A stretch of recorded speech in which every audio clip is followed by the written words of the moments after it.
Motor cycle ভাই পিছনে লাও ভাই আগে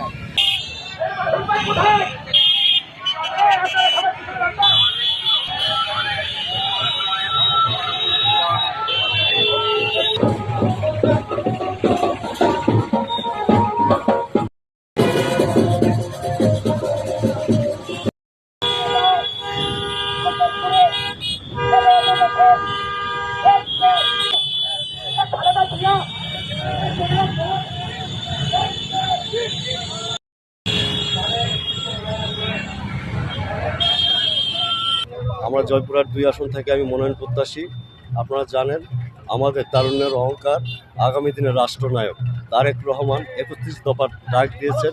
সেই প্রেক্ষাপটকে কেন্দ্র করে আমরা যারা এমপি ক্যান্ডিডেট আছি আমরা সবাই সেই 31 দফা নিয়ে মাঠে কাজ করে যাচ্ছি।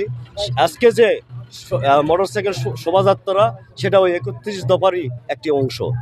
খোদা হাফেজ বাংলাদেশ, শহীদ জিয়া অমর খালেদা জিয়া জিন্দাবাদ, তারুণ্যের অহংকার তারেক রহমান জিন্দাবাদ।